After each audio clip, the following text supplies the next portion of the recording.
হাসান আল বসরি রাহিমাহুল্লাহ, তার নামেও অসংখ্য মিথ্যা কথা, অসংখ্য জাল হাদিস, বানোয়াট হাদিস বর্ণনা করা হয়েছে। তিনি একজন প্রসিদ্ধ বড় মাপের তাবেঈ। তিনি একাধারে একজন মুহাদ্দিস, একজন মুফাসসির, একজন ফকিহ, একজন মুজতাহিদ, একজন বড় মাপের জাহেদ। তার মধ্যে এত জুহদিয়া ছিল, তিনি দুনিয়া বিমুখ একজন প্রসিদ্ধ তাবেঈ ছিলেন হাসান আল বসরি রাহিমাহুল্লাহ। তিনি আব্দুল্লাহ বিন আব্বাস রাদিয়াল্লাহু তাআলা আনহুর সরাসরি ছাত্র, তাবেঈনদের মধ্যে প্রথম সারির ছাত্র। কোরআনের তাফসিরের ক্ষেত্রে হাসান আল বসরি রাহিমাহুল্লাহর তাফসির ইবনে আব্বাসের ছাত্রদের মধ্যে সবচেয়ে বেশি গ্রহণযোগ্য। তিনি 22 হিজরিতে জন্মগ্রহণ করেছেন, 109 হিজরিতে ইন্তেকাল করেছেন। আমাদের দেশে প্রচলিত হলো হাসান বসরি আর রাবেয়া বসরির কাহিনী। অনেক জারি পুঁথি অনেক কিছু প্রচলিত আছে হাসান বসরি আর রাবেয়া বসরি, অথচ দুজনের সাথে জীবনে কোনোদিন দেখা সাক্ষাৎও হয় নাই। কারণ দেখা সাক্ষাৎ হবে কেমনে? রাবেয়া বসরি জন্মগ্রহণ করছেন 100 হিজরিতে, মৃত্যুবরণ করছেন 181 হিজরিতে। আর রাবেয়া বসরি হলো একটা গোমরা বিভ্রান্ত পাগল মহিলা। কোথায় আর কোথায়, মানে হাসান বসরি রাহিমাহুল্লাহ হলেন একজন প্রসিদ্ধ মুফাসসির, মুহাদ্দিস, ফকিহ, মুজতাহিদ, জাহিদ। আর রাবেয়া বসরি হলো একটা পাগল, মস্তিষ্ক বিকৃত একটা পাগল মহিলা। অথচ আমরা কার সাথে কারে মিলিয়ে দিচ্ছি। এই মহিলার পাগল কিভাবে বললাম, এই মোল্লা আলী কারি রাহিমাহুল্লাহ আল আসরারের মধ্যে বর্ণনা করেছেন, ইমাম সাখাবী রাহিমাহুল্লাহ মাকাসিদের মধ্যে বর্ণনা করেছেন যে এই পাগল মহিলা একদিন রাস্তা দিয়ে এক হাতে আগুন নিয়ে আর এক হাতে পানি নিয়ে দৌড় দিছেন। তো সবাই তারা জিজ্ঞাসা করতেছে, এই তুমি এই পাগলি, তুমি এই আগুন লইয়ার পানি লই কোথায় দৌড় দিছ? তো মহিলা বলতেছে যে দুনিয়ার মানুষেরা সবাই জান্নাত পাওয়ার আশায় ইবাদত করে আর জাহান্নাম থেকে বাঁচার জন্য ইবাদত করে, এই জন্য আল্লাহর সন্তুষ্টির জন্য কেউ ইবাদত করে না। এই জন্য আমি এই আগুন লই যেতেছি জান্নাত পোড়াই ফেলবো, জান্নাত জ্বালাই দিব, আর পানি নিতেছি জাহান্নাম নিবাই ফেলবো। তাহলে আর দুনিয়ার মানুষ জান্নাত পাওয়ার আশায়, জাহান্নাম থেকে বাঁচার আশায় ইবাদত করবে না, আল্লাহর সন্তুষ্টির জন্য ইবাদত করবে। তাই এই মহিলা তো পাগল, মস্তিষ্ক বিকৃত পাগল মহিলা। সেই মহিলা কিন্তু আমাদের দেশে এখন বিরাট আল্লাহর ওলি। রাবেয়া বসরি মানে মানুষ মনে করে যে বিরাট আল্লাহর ওলি। আচ্ছা, এই মহিলা 100 হিজরিতে জন্মগ্রহণ করছে, 181 হিজরিতে তিনি মারা গেছেন। তাহলে হাসান বসরি মারা গেছেন 109 হিজরিতে। যখন হাসান বসরি রাহিমাহুল্লাহ মারা যান তখন রাবেয়া বসরির বয়স কত? 9 বছর। তো 9 বছরের মহিলা, 9 বছরের মেয়ে, সে আর বুঝেই কি হাসান বসরির সাথে কিভাবে কথাবার্তা হলো, কিভাবে এত কিছু হলো? এগুলো সব মিথ্যা বানোয়াট কিচ্ছা কাহিনী হাসান বসরি আর রাবেয়া বসরিকে মিলাই। কারণ দুইজনের নামের সাথে বসরি আছে, এই জন্য এই কিচ্ছা কাহিনীগুলো যারা বানাইছে, জারি বানাইছে, পুঁথি বানাইছে, বিভিন্ন কিচ্ছা কাহিনী বানাইছে, তারা এইভাবে বানিয়ে ফেলছে। আবার আরেকটা মিথ্যা কথা আছে যে হাসান বসরি আলী রাদিয়াল্লাহু তাআলা আনহুর মাধ্যমে রাসূলুল্লাহ সাল্লাল্লাহু আলাইহি ওয়াসাল্লাম থেকে সিস্তিয়া তরিকার খিরকা, লাঠি এগুলো পেয়েছেন। এই কথাগুলো সম্পূর্ণ মিথ্যা কথা। কারণ হাসান বসরি রাহিমাহুল্লাহ, তিনি হাসান বসরি যে যুগে ছিলেন এই যুগে তাসাউফ, সুফি এই জাতীয় শব্দগুলাই ছিল না। এই শব্দগুলো আবিষ্কার হয়েছে আরো অনেক পরে, আরো শত শত বছর পরে। সেই যুগে তরিকত নামেও কোনো কিছু পরিচিতি লাভ করে নাই। প্রায় 500 বছর পরে যখন সমগ্র মুসলিম বিশ্ব বিচ্ছিন্ন হয়ে যায়, অজ্ঞানতার অন্ধকারে, জাহালতার অন্ধকারে নিমজ্জিত হয়, তাতারদের আক্রমণে যখন মুসলিম উম্মাহ ছিন্নভিন্ন হয়ে যায়, তখন 6ষ্ঠ হিজরি এবং 7ম হিজরি সালে এসে বিভিন্ন তরিকা প্রতিষ্ঠা লাভ করে। যে 126 তরিকার প্রতিষ্ঠা, এগুলো কিন্তু প্রথম ইসলামের প্রথম 700 বছরে এগুলো প্রতিষ্ঠিত হয় নাই, এগুলো কোনোটাই আসে নাই। 700 বছর অতিবাহিত হওয়ার পরে যায় এসব 126 তরিকার আবিষ্কার। যেমন আব্দুল কাদের জিলানী রাহিমাহুল্লাহর নামে কাদেরিয়া তরিকা। আব্দুল কাদের জিলানী রাহিমাহুল্লাহ ইন্তেকাল করেছেন 561 হিজরিতে। তাহলে 561 বছরের আগের তো কোনো তরিকাই ছিল না। যদি ধরে নিয়ে যে আব্দুল কাদের জিলানী রাহিমাহুল্লাহ থেকে তরিকা শুরু, তাহলে 561 হিজরিতে তিনি মারা গেছেন। তিনি কোনো তরিকা প্রতিষ্ঠা করেন নাই, তার নামে তরিকা করা হয়েছে আরো 300 বছর পরে। তাহলে বোঝা যায় এতদিন পর্যন্ত পৃথিবীতে তরিকা নামে কোনো কিছু ছিল না। তাহলে হাসান বসরি আলীর থেকে তরিকতের খিরকা লাভ করবেন কিভাবে, লাঠি লাভ করবেন কিভাবে? এরপর মঈনুদ্দিন চিশতি রাহমাহুল্লাহ, যার নামে চিশতিয়া তরিকা, তার মৃত্যু হলো 633 হিজরি। 633 হিজরিতে তার মৃত্যু। তাহলে বোঝা যায় উপমহাদেশে চিশতিয়া তরিকার প্রতিষ্ঠা হয়েছে 600 হিজরির পরে। এরপর বাহাউদ্দিন নকশবন্দি রহমতুল্লাহ আলাইহি, তার মৃত্যু হলো 791 হিজরি। তাহলে 791 হিজরির পরে এসে নকশবন্দিয়া তরিকা। তাহলে বোঝা যায় যে হাসান বসরির যুগে তো এসব তরিকাই ছিল না। তরিকা থাকলে তো হাসান বসরির নামেও তরিকা প্রতিষ্ঠা হইতো, কিন্তু হাসান বসরির নামে কোনো তরিকা প্রতিষ্ঠা হয় নাই। আবু বকর, ওমর, ওসমান, আলীর নামে কোনো তরিকা প্রতিষ্ঠা হয় নাই। অর্থাৎ ওই যুগে এগুলোর অস্তিত্বই ছিল না। 500 বছর ধরে মুসলিম উম্মাহ এগুলোর নামও শুনে নাই।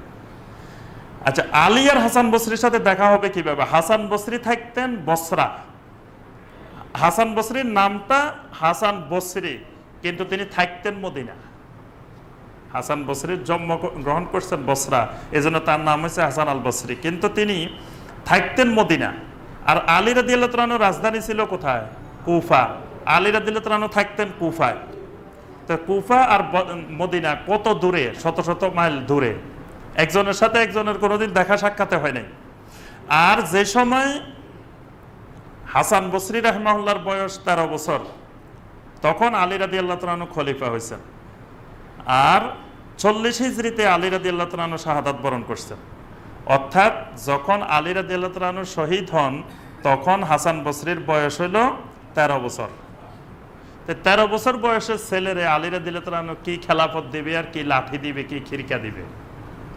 অর্থাৎ এই কথাগুলো পরবর্তী যুগের লোকেরা তাদের নামে বানোয়াট তৈরি করেছে। কারামাতুল আউলিয়ায় হাক্কুন, যে আউলিয়াদের কারামত হক, এই কথাটা হলো আকীদার কথা।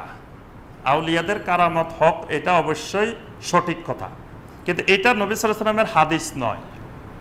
এটা হলো বিভিন্ন আকীদার বইতে আহলুস সুন্নাহ ওয়াল জামাতের আকীদা হিসাবে এটা লেখা হয়েছে যে কারামাতুল আউলিয়ায়ে হাক্কুন, যে আমরা আউলিয়াদের কারামতে বিশ্বাস করি। এটা আহলুস সুন্নাহ ওয়াল জামাতের আকীদা, যে আউলিয়া এদের কারামত এটা হক, এটাতে আমরা বিশ্বাসী। কিন্তু এটা নবী সাল্লাল্লাহু আলাইহি ওয়াসাল্লামের হাদিস না। একটা বই আছে রাহাতুল মুহিব্বিন, এই বইয়ের মধ্যে এটা লেখে, পিছনে লেখা আছে আল হাদিস। অর্থাৎ কোন আল হাদিস কোন গ্রন্থে আছে এটা বর্ণনা দেওয়া হয় না, খালি লেখা আছে আল হাদিস। অর্থাৎ এটা দুনিয়ার কোনো হাদিসের গ্রন্থে সনদ হিসাবে আসে নাই। তবে কারামাতুল আউলিয়ায়ে হাক্কুন, এটা হক, এটা সত্য, এটা আমাদের আকীদা আহলুস সুন্নাহ ওয়াল জামাতের আকীদা। আমরা আউলিয়াদের কারামতে বিশ্বাসী। তবে এটা আউলিয়াদের কারামতটা বুঝতে আমরা উল্টা বুঝে গেছি। আমরা আউলিয়াদের কারামত বুঝতে যাই বুঝছি আউলিয়াদের ক্ষমতা। আল্লাহ সুবহানাহু ওয়া তাআলা কাউকে কোনো ক্ষমতা দান করেন নাই। সমস্ত ক্ষমতার একমাত্র একচ্ছত্র মালিক আল্লাহ সুবহানাহু ওয়া তাআলা। কারামত মানে সম্মাননা, কারামা থেকে ইন্না আকরামাকুম ইনদাল্লাহি আতকাকুম, তোমাদের মধ্যে সবচেয়ে সম্মানিত মানুষ হলো যারা বেশি তাকওয়াবান। তাহলে কারামাতটা হলো সম্মাননা। এটা আল্লাহ পাক যখন ইচ্ছা করেন, যাকে ইচ্ছা করেন, ক্ষমতাটা আল্লাহর, এটা আল্লাহই করেন।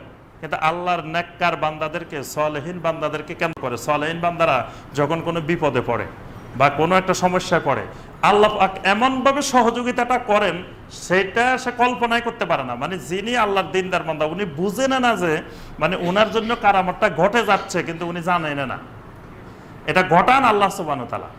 অর্থাৎ কারামতটা ঘোষণা দিয়ে ঘটানো যায় না, কারণ কারামতটা তার নিজের আয়ত্তে না, নিজের ক্ষমতায় না। এই জন্য কাউকে বলতে পারে না যে অমুক দিন অমুক টাইমে সবাই আসেন আমি কারামত দেখাবো, এটা দেখাইতে পারে না। কারণ কারামত দেখানোর ক্ষমতা পৃথিবীর কারো নাই। কারামতটার মালিক আল্লাহ সুবহানাহু ওয়া তাআলা, মুজিজার মালিকও আল্লাহ সুবহানাহু ওয়া তাআলা, কারামতের মালিকও আল্লাহ সুবহানাহু ওয়া তাআলা। কিন্তু আল্লাহ পাক যখন ইচ্ছা করেন তখন এই কারামতটা সংগঠিত করেন। যেমন আমরা দেখি সহি সনদে আসছে, ওমর রাদিয়াল্লাহু তাআলা আনহুর জীবনের একটি গুরুত্বপূর্ণ ঘটনা আসছে। 23 হিজরির প্রথম দিকে একদিন শুক্রবারে জুমার নামাজে ওমর রাদিয়াল্লাহু তাআলা আনহু খুতবা দিচ্ছিলেন। খুতবা দেওয়ার সময় তিনি মসজিদে নববীতে খুতবা দিচ্ছেন, তখন চিৎকার করে বলে উঠলেন, ইয়া সারিয়া আল জাবাল, হে সারিয়া পাহাড়ের দিকে যাও। এই কথাটা উনি মিম্বারে দাঁড়ায় বলছেন। সে সময় তিনি একজন মুসলিম সেনাপতির নাম ছিল সারিয়া ইবনে জুনাইম। সারিয়া ইবনে জুনাইমকে তিনি পারস্যের এক যুদ্ধক্ষেত্রে পাঠাইছেন। যুদ্ধ করতে করতে তিনি পরাজিত হওয়ার উপক্রম হয়ে যাচ্ছিলেন। এমত অবস্থা ওমর রাদিয়াল্লাহু তাআলা আনহু মসজিদে নববীর মিম্বরে দাঁড়িয়ে তিনি বলছেন, ইয়া সারিয়া আল জাবাল, যে তুমি হে সারিয়া ইবনে জুনাইম, তুমি পাহাড়ের আশ্রয় নাও, পাহাড়ের আশ্রয় নিয়ে যুদ্ধ করো, পাহাড়ের দিকে যাও। এই কথাটা আপনার হাজার হাজার মাইল দূরে এসে পারস্যে সেই সারিয়া ইবনে জুনাইম শুনতে পেয়েছেন। এখান থেকে ওমর বলছেন মসজিদে নববী থেকে, আর শুনছেন কোথায়? সে পারস্যে, সারিয়া ইবনে জুনাইম। এই কথাটা তারিখে তবারির মধ্যেও আসছে, আর ইমাম বাইহাকির এতেকাদের মধ্যেও আসছে। কথাটা সত্য। তা এটা হলো ওমর রাদিয়াল্লাহু তাআলা আনহুর কারামত। মানে ওমর রাদিয়াল্লাহু তাআলা আনহুকে আল্লাহ পাক তখন জানাইছেন যে ওই জায়গায় তারা যুদ্ধক্ষেত্রে তারা পরাজিত হচ্ছে, এই সময় উনি এখান থেকে নির্দেশনা দিলে এটা তাদের উপকারে আসবে, এই সময় তিনি নির্দেশনা দিয়েছেন। কিন্তু একই বছর ওই 23 হিজরির প্রথম দিকে এই ঘটনা, 23 হিজরির শেষ দিকে জিলহজ মাসের 27 তারিখে ওমর রাদিয়াল্লাহু তাআলা আনহু ফজরের নামাজের ইমামতি করতে আসছে। ওমর রাদিয়াল্লাহু তাআলা আনহু ফজরের নামাজের ইমামতি করতে আসছেন।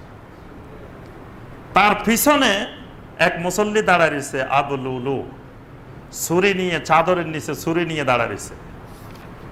তাহলে ওমর রাদিয়াল্লাহু তাআলা আনহু হাজার হাজার মাইল দূরের সারিয়ারে ডাক দিয়েছেন এখান থেকে, মসজিদে নববী থেকে, কিন্তু ওমরের পিছনে দাঁড়ায় রয়েছে চাদরের নিচে ছুরি। এটা ওমর কিন্তু দেখেননি। এবং তাকবীরে তাহরিমা বলার পরেই এই আবু লুলু ছুরি দিয়ে ওমর রাদিয়াল্লাহু তাআলা আনহুকে আক্রমণ করছেন, এবং তিনি এই আক্রমণে বেহুঁশ হয়ে গেছেন। তিনি তাকে ধরে সবাই নিয়ে গেল। পরে উনি জিজ্ঞাসা করলেন, আমাকে আক্রমণটা কে করছে? বললো যে আবু লুলু। তখন ওমর রাদিয়াল্লাহু তাআলা বললেন, আলহামদুলিল্লাহ, আমাকে কোনো মুসলিমের হাতে শহীদ হইতে হয় নাই, আমি কোনো মুসলিমের হাতে শহীদ হই নাই। এর কয়েকদিন পরে ওমর রাদিয়াল্লাহু তাআলা ইন্তেকাল করেছেন। তাহলে বোঝা যায় মানে কারামতটা নিজের ইচ্ছায় হয় না। যদি ইচ্ছায় হইতো, ওমর যদি কারামতের মালিক হইতেন, তো ওমরের পিছনে এই লোক ছুরি নিয়ে দাঁড়িয়ে রয়েছে, ওমর দেখতেন না? চোখের সামনেরটা দেখেন নাই, কিন্তু হাজার হাজার মাইল দূরেরটা দেখেছেন। অর্থাৎ এটা আল্লাহ সুবহানাহু ওয়া তাআলার মালিকানা, এটা কারো ব্যক্তির মালিকানায় না কারামতটা। কিন্তু আমরা মনে করি যে ব্যক্তির কারামতটা মনে হয় যে একজনের তার আয়ত্তে, মানে উনি ইচ্ছা করলে শত শত কারামত মনে হয় উনি দেখাইতে পারেন, কিন্তু কারামত কেউ দেখাইতে পারেন না। ইন্না আউলিয়া আল্লাহ লা ইয়ামুতুন, আল্লাহর ওলিরা কখনো মরে না। বাল ইয়ান্তাকিলুনা মিন দারিল ফানা ইলা দারিল বাকা, যে আল্লাহর ওলিরা শুধু দারুল ফানা থেকে দারুল বাকা স্থানান্তর করে। এই কথাটাও রাহাতুল মুহিব্বিন নামক একটা বই আছে, ওই বইয়ের মধ্যে লেখা আছে, ব্র্যাকেটে লেখা আছে এটা আল হাদিস। মুহাদ্দিসিনে কেরাম বলেন এটা একেবারে সনদবিহীন মিথ্যা বানোয়াট জাল হাদিস, এবং কোরআনে কারিমের অসংখ্য আয়াত, নবী সাল্লাল্লাহু আলাইহি ওয়াসাল্লামের অসংখ্য সহিহ হাদিসের বিপরীত। কারণ কোরআনে কারিমে আল্লাহ পাক বলেন কুল্লু মান আলাইহা ফান, সমস্ত মানুষই ধ্বংসশীল। তারপরে কুল্লু নাফসিন যায়িকাতুল মাউত, প্রত্যেক মানুষকে মৃত্যু গ্রহণ করবে। তো তাহলে যারা আউলিয়া উল্লাহ তারাও তো মানুষ, তো তারা মরবে না কেন? বরং বারজাখী জীবনে আল্লাহ পাক নবী রাসূলদের জন্য বিশেষ হায়াত রেখেছেন, শহীদদের জন্য আল্লাহ পাক বারজাখী জীবনে বিশেষ হায়াত রেখেছেন। কিন্তু মৃত্যু সবাইরই আছে, মৃত্যু সবাইরে, সমস্ত নবী রাসূলেরও মৃত্যু হয়েছে, সমস্ত সাহাবায়ে কেরামেরও মৃত্যু হয়েছে। তাহলে আল্লাহর ওলিরা মরবে না কেন? আল্লাহর ওলিদেরও মৃত্যু হবে। অর্থাৎ এই যে কথাটা আল হাদিস লেখা হয়েছে, এটা বানোয়াট জাল হাদিস। ইসলামকে 4 ভাগে বিভক্ত করা, ইসলামকে কোরআন এবং সুন্নাহ 4 ভাগে বিভক্ত করা হয় নাই, কিন্তু পরবর্তীতে এটাকে ইসলামকে 4 ভাগে ভাগ করা হয়েছে। একটা শরীয়ত, একটা তরিকত, একটা মারেফত, আর একটা হাকিকত। এইটা হলো আরেকটা বহুল প্রচলিত জাল হাদিস। কোরআন এবং হাদিসে শরিয়া শব্দটা ব্যবহার হয়েছে, ইসলামী শরিয়ার কথাটা, শরিয়ার ব্যাপারে আয়াতও আছে, শরিয়ার ব্যাপারে হাদিসও আছে। কিন্তু ইসলামের 4টি স্তর বা 4টি পর্যায় বা 4টি বিভাজন, এই অর্থে তরিকত, মারেফত, হাকিকত এসব পরিভাষা কোরআনে হাদিসে কোনো জায়গায় ব্যবহৃত হয় নাই। কিন্তু আমাদের দেশের প্রত্যেক মুসলমান জানে যে একটা শরীয়ত, একটা তরিকত, একটা মারেফত, একটা হাকিকত। আলেমদেরকে বলে যে আরে মিয়া তুমি এখনো শরীয়তে আছো, নামাজ পড়ে না এক লোক। একদিন আমি জিজ্ঞাসা করলাম, কি আপনি নামাজ পড়েন না কেন? এত বড় আল্লাহর ওলি, আল্লাহর ওলির নখগুলা বিশাল লম্বা লম্বা, গোপগুলো বিশাল লম্বা লম্বা, তারপরে চুলগুলো উস্কো খুস্কো হয়ে জট বেঁধে আছে, নামাজ পড়ে না। তো জিজ্ঞাসা করলাম আপনি আল্লাহর ওলি হইলেন কেমনে, নামাজ পড়েন না, কিছু করেন না? তো বলে যে হুজুর আপনি বুঝবেন না, আপনি আছেন শরীয়তে, আমি আছি হাকিকতে। উনি এখন হাকিকতে পৌঁছে গেছে, আর আমরা আছি কিসে? শরীয়তে। তাহলে বোঝা যায় নবী সাল্লাল্লাহু আলাইহি সাল্লাম এন্তেকাল পর্যন্ত শরীয়তের মধ্যেই ছিলেন, কারণ নবী সাল্লাল্লাহু আলাইহি সাল্লাম এন্তেকালের আগ মুহূর্তে নামাজ ছাড়েন নাই, এক ওয়াক্ত নামাজ ছাড়েন নাই। তাহলে নবী সাল্লাল্লাহু আলাইহি সাল্লাম তরিকতেও পৌঁছতে পারেন নাই, মারেফতেও পৌঁছতে পারেন নাই, হাকিকতেও পৌঁছতে পারেন নাই। তো যেই জায়গায় আল্লাহ রসুল পৌঁছতে পারেন না, সেই জায়গায় আমাদের পৌঁছার দরকারটা কি? সেই জায়গায় তো শয়তানের পৌঁছার দরকার, সেই জায়গায় কোনো মুমিনের, কোনো রাসূলের উম্মতের পৌঁছার দরকার নাই। নবী সাল্লাল্লাহু আলাইহি সাল্লামের এন্তেকাল পর্যন্ত নবী সাল্লাল্লাহু আলাইহি সাল্লাম গোঁফ ছোট করছেন, নখ কেটে রাখছেন, শরীয়তের সুন্নতগুলোর সম্পূর্ণ বাস্তবায়ন নবী সাল্লাল্লাহু আলাইহি সাল্লাম এন্তেকাল পর্যন্ত করছেন। তো যিনি সুন্নতের দরকার হয় না, তরিকতে হাকিকতে আছেন, তো ওই হাকিকতের আমাদের মুসলিম উম্মার দরকার নাই। তো কোরআন এবং সুন্নাহ এই জাতীয় বিভাজন এটা নাই, কোনো জাল হাদিসেও আসে নাই যে ইসলামকে এইভাবে চার ভাগে ভাগ করা হয়েছে। কিছু ইসলামের এরকম শরীয়ত, কিছু আছে তরিকত, কিছু আছে মারেফত, কিছু আছে হাকিকত। তবে আব্দুল কাদের জিলানী রাহমাহুল্লাহর নামে, আব্দুল কাদের জিলানী রাহমাহুল্লাহর নামে একটা বই আছে সিররুল আসরার। এটার মধ্যে আসলে আব্দুল কাদের জিলানী রাহমাহুল্লাহ বা এই জাতীয় বড় মাপের ওলামায়ে কেরাম যারা, এরা এন্তেকালের পরে অনেকে তাদের বইয়ের মধ্যে নিজেরা লিখে লিখে তাদের বইয়ের মধ্যে ঢুকাইছে, নিজের চিন্তাধারা ঢুকাইছে, ঢুকাই ওনাদের নামে চালাইছে। ওনাদের নামে চালাইলে মার্কেটটা ভালো পাওয়া যাবে, কারণ ওনারা প্রসিদ্ধ ব্যক্তি। আব্দুল কাদের জিলানী রহমতুল্লাহ আলাইহি বলছেন, এই কথা বললে কথাটা শক্ত হয়ে যায়। তারপরে ইমাম গাজ্জালী রহমতুল্লাহ আলাইহি বলছেন কথাটা সত্য হয়ে, মানে খুব মজবুত হয়ে যায়। এই জন্য ওনাদের নামে অসংখ্য মিথ্যা কথা, জাল হাদিস চালানো হয়েছে যুগে যুগে। তো তার একটা বই হচ্ছে সিররুল আসরার। এই বইতে একটা হাদিস লেখা হয়েছে যে আশ-শরীআতু শাজারাতুন ওয়াত তরিকাতু আগসানুহা ওয়াল মারিফাতু আওরাকুহা ওয়াল হাকিকাতু সামারুহা। যে শরীয়ত হলো গাছ, তরিকত হলো গাছের ডালপালা, আর মারিফত হলো গাছের পাতা, হাকিকত হলো গাছের ফল। তো ব্র্যাকেটে লেখা হয়েছে যে এটা আল হাদিস। এখন আল হাদিসটা কোন হাদিস, কোন গ্রন্থের, কোথায়, কিভাবে আসছে, ওইটার কোনো রেফারেন্স নাই। মুহাদ্দিসিনে কেরাম এটা খুঁজে দেখেছেন, কোনো হাদিসের গ্রন্থে পান নাই। এটা সনদবিহীন মিথ্যা বানোয়াট জাল হাদিস। অর্থাৎ কিছু, আমরা এর আগে বারবার বলছি, জাল হাদিস দুই রকমের, একটা আছে সনদ আছে, আর একটা আছে সনদ নাই, মিথ্যা মানুষের মুখে মুখে। এইগুলো হলো সনদবিহীন, এবং আমাদের দেশে এটা খুবই প্রসিদ্ধ। এবং ওই দিন আমাকে একজন ভাই বলতেছিলেন যে ওই ইন্ডিয়ার আসাম থেকে, যে ওই ভাই বলতেছিলেন যে ওনাকে ওনার এলাকার আলেমেরা বলে দিছেন যে আপনার মৃত্যুকালে আপনার কলেমা নসিব হবে না। কেন হবে না ভাই? কয় আপনি তো শরীয়তে আছেন, আপনি তরিগত ধরেন নাই, মারেফতেও যান নাই, এজন্য আপনার কালেমাই নসিব হবে না। নাউজুবিল্লাহ। যারা ধরছে তাদের কালেমা নসিব হবে কিনা ওইটাই হলো আশঙ্কার বিষয়। কারণ যেটা আল্লাহ রসুল ধরেন নাই, সাহাবায়ে কেরাম ধরেন নাই, যুগে যুগে সালাফেরা ধরেন নাই, সেটা ধরছে, তারটা নিয়ে চিন্তা নাই। আর ওই লোক কেন এই পন্থায় গেল না, এই জন্য তার ইমানে নসিব হবে না, তার কালেমায় নসিব হবে না। তাহলে কত জঘন্য মাত্রা পৌঁছে গেছে, জাল হাদিসের শাখা প্রশাখা কত ঢালপালা কিভাবে বিস্তার করছে। এবং আমাদের এই মসজিদে কয়েকদিন আমাদের কয়েকজন ভাই জিজ্ঞাসা করছেন, কয় ভাই আমাকেও মুখে বলছে যে যার কোনো ফির নেই তার ফির শয়তান। নাউজুবিল্লাহ। কত বড় মিথ্যা কথা, যে কয় তরিকত না ধরলে জান্নাতে যাওয়া যাবে না, বায়াত না হইলে জাহেলিয়াতের মৃত্যু, বায়াত না হইলে তো জান্নাত পাওয়া যাবে না। এই জাতীয়, মানে এই যে ইসলামকে চার ভাগে ভাগ করে, যে শরীয়ত, তরিকত, মারিফত, হাকিকত ভাগ করে, এটার কত ডালপালা বিস্তার লাভ করছে এর সাথে অসংখ্য। মানে একটা জিনিসকে কেন্দ্র করে, এটাকে ফাউন্ডেশন করে, এটার সাথে হাজার হাজার জাল, মিথ্যা, শিরক, বেদাত বিস্তার লাভ করেছে। অর্থাৎ ফাউন্ডেশনটা যদি মিথ্যার উপরে হয়, তো বাকি সব আস্তে আস্তে মিথ্যার উপরে গজায়।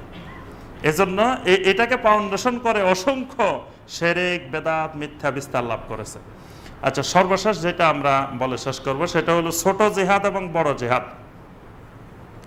আমাদের সমাজে খুব প্রসিদ্ধ একটা কথা হলো যে একটা হলো জেহাদে আকবর আর একটা হলো জেহাদে আসগার। একটা ছোট জেহাদ আর একটা বড় জেহাদ। কয় আসাদুল জেহাদে জেহাদুল হাওয়া। বড় জেহাদ হলো নিজের প্রবৃত্তির সাথে জিহাদ করা। আর যুদ্ধের ময়দানে জিহাদ ফি সাবিলিল্লাহ যেগুলা হয় এগুলা হলো ছোট জিহাদ। এই জন্য একটা হাদিসও বানাইছে যে একবার রাজা আনা মিনাল জিহাদ আসগার ইলাল জিহাদ আকবার, যে একবার আমরা বড় জিহাদ থেকে ফিরে এসে জিহাদে আকবরের দিকে আমরা প্রত্যাবর্তন করলাম। তো সবাই জিজ্ঞাসা করলো বড় জিহাদ আবার কি? বললেন যে জিহাদুল কলবের বিরুদ্ধে জিহাদ করা, এটা হলো সবচেয়ে বড় জিহাদ। ইমাম শাইখুল ইসলাম ইবনে তাইমিয়া রাহিমাহুল্লাহ বলছেন হাদিসটি একেবারে ভিত্তিহীন এবং বাতিল। তবে এটি ইব্রাহিম রাহিমাহুল্লাহ নামে একজন তাবেঈ, কেউ কেউ বলছেন যে এটা তার নিজস্ব বক্তব্য। তিনি নিজে বলতেন যে নিজের প্রবৃত্তির বিরুদ্ধে, কালবের বিরুদ্ধে জিহাদ করা এটা বড় জিহাদ, এই জাতীয় কথা উনি বলতেন, কিন্তু এটা নবী সাল্লাল্লাহু আলাইহি ওয়াসাল্লামের কোনো হাদিস নয়। পরবর্তীতে ওনার বক্তরা বা ওনার মুহিব্বিনেরা এটাকে নবী সাল্লাল্লাহু আলাইহি ওয়াসাল্লামের হাদিস বানাই ফেলছেন। অসংখ্য কথা এরকম দেখা যায়, অনেক বড় আলেম হয়তো বলছেন তার নিজের বক্তব্য, নিজের কথা, একসময় এসে এটা নবী সাল্লাল্লাহু আলাইহি ওয়াসাল্লামের হাদিস হয়ে যায়। তবে নিজের অন্তরকে নিয়ন্ত্রণ করা, প্রবৃত্তিকে নিয়ন্ত্রণ করা, এটা তো খুবই গুরুত্বপূর্ণ, এটা তো করতেই হবে। এটার সাথে ইমানের, আকীদার অনেক সম্পর্ক। কিন্তু তাই বলে জাল হাদিস বানাই, মিথ্যা কথা বলি মানুষকে এটার প্রতি উদ্বুদ্ধ করা যাবে না। অনেকে মনে করে কেউ কেউ যে মিথ্যা কথা বলি একজন মানুষ হেদায়েত পাইলে অসুবিধা কি? এজন্য দেখবেন মসজিদে দাঁড়ায় বা রাস্তায় দাঁড়ায় অসংখ্য মিথ্যা কথা বলে যাচ্ছে, কিন্তু তার একটু ভয় লাগতেছে না যে আমি যে এত মানুষের সামনে মিথ্যা কথা বলতেছি, মিথ্যা কথা বলে দাওয়াত দিচ্ছি, আমার কি হবে? কারণ উনার এই আকীদা ঢুকছে, মিথ্যা কথা দিয়ে যদি একজন মানুষ হেদায়েত পায় তো অসুবিধা কি? আর মিথ্যা কথা দিয়ে, আমার মিথ্যা কথা দিয়ে একজন মানুষ হেদায়েত পাইছে, তো ভাই আলহামদুলিল্লাহ সে জান্নাতি হয়ে গেছে, আর আমি মিথ্যা কথা বলি জাহান্নামী হয়ে গেছি। তা আরেকজনকে হেদায়েত করতে যায় আমি জাহান্নামী, তা আমার লাভটা কি হয়েছে? তার থেকে ওই লোক হেদায়েত না পাক, তো আগে আমি জান্নাতে যাই, কি বলেন?